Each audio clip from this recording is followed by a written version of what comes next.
Jen, and I'm so excited to start creating art with you this year. I know that the year's starting off a little bit differently than we expected, but we're still going to have a lot of fun and spend some good time with each other creating art. Before we get started, I wanted to offer some suggestions for some materials that you might use this year for your art making. First, if you're creating at home, you might need a place to keep all of your art materials. So look around your house to see what you already have. I found these two bins. I think they're both from the dollar store. You also might be getting a lot of packages in the mail, so you could just use a cardboard box. You can either trim the flaps and save them for later, or just simply fold them down, okay? Now I have a container to keep all of my art materials so they're not all over the table or all over my room. All right, next you're gonna need something to, some paper, something to create your artwork on. You can just simply use some copy paper. This is fine. You might need a place to collect this or hold it. So you might consider getting a folder. And this is just a simple manila copy folder that my daughter drew all over. So this is a good place to just tuck my papers or my finished artwork to keep it. I'm going to go ahead and put that in my art bin. Okay.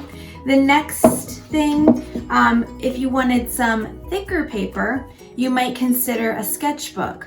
These are sketchbooks that we love to use in my house. The paper is just a little bit thicker, and so it handles materials like paint and glue a little bit better. If you don't have a sketchbook or thicker paper, copy paper will be just fine. Okay. The next thing we're going to need is something to draw with. So that would be simple pencils. It could be a mechanical pencil or just a regular wood pencil. Make sure you have a sharpener, and you're probably going to want a good eraser because this little eraser sometimes is not enough. I'm going to go ahead and put these in my art bin. Okay, the next item will be crayons. That's the basic coloring tool that we use in the classroom. I love Crayola crayons, and any amount is fine, but I think Crayola is pretty good. So just go ahead and tuck those in my art bin. Something else you might want are colored pencils. We don't use them a ton in the art room, but I know that some of my students really enjoy colored pencils.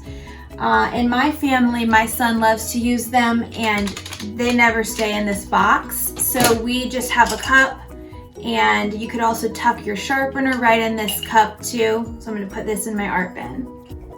The next item on the list is a mark making tool that we use a lot in the art room, but might not be allowed when you are making art at home. It's up to the grown-ups in your house, and that is a Sharpie. If you know me, you know that I love using Sharpies on our projects to really make our lines and our designs stand out.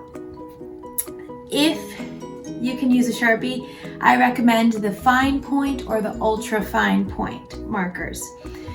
If your family would prefer that you not use a Sharpie, which is totally fine, maybe you could use just a regular black pen, and we'll put that in the bin as well.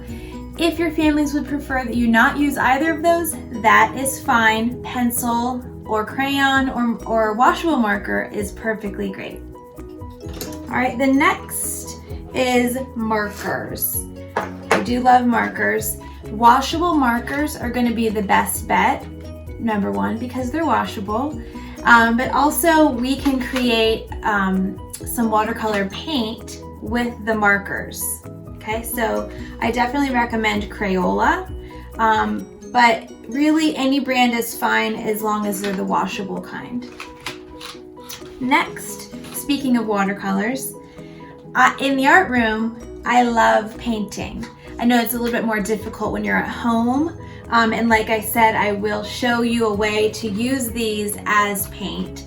But if you would like to get some watercolor paint, I love this brand called Crayons, and this is a 16 color set. It's well loved by my family, clearly. Something else would be this Crayola set. This is perfectly fine. It's great. Many of the sets come with a paintbrush, so you don't even need to worry about buying the paintbrush. Or if you don't have a paintbrush, you might want one. You also will need something to keep your water in. In my family, we just use coffee mugs because they're nice and sturdy and they don't tip over easily. So I'll put this into my art bin. Another material that we love to use are oil pastels. We really love them in our family so much that the box is long gone, the wrappers are long gone, and we just have these little bits and pieces. They work great still, but we keep them in a little cup like this. Oil pastels can be a little messy. So if your families don't want to purchase them or use them, that's totally fine. I love them because they're very vibrant, they're very smooth, they look like paint on the paper, and when you paint over them with watercolor, the paint doesn't stick to them, and so they really stand out and look very beautiful. So I'm going to go ahead and put this in my art bin. Next, let's see what's next on the list. Glue.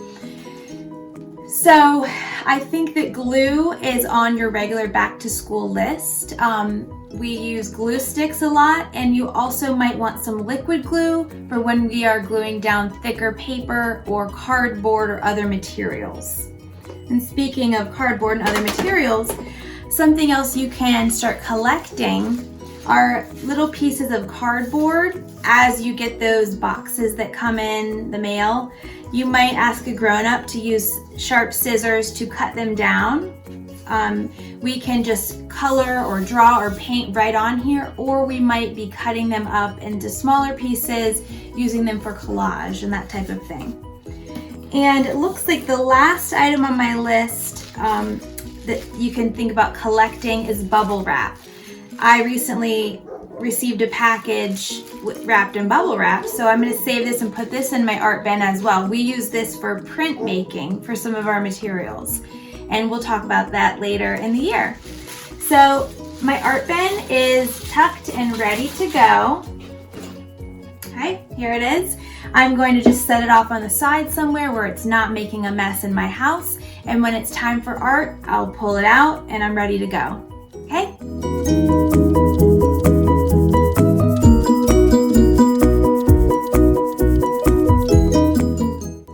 Please remember that everything I shared today is optional. You do not need to go out and buy anything. I want you to first just look around your house to see what you might already have, or a lot of these items are already going to be on your back to school list.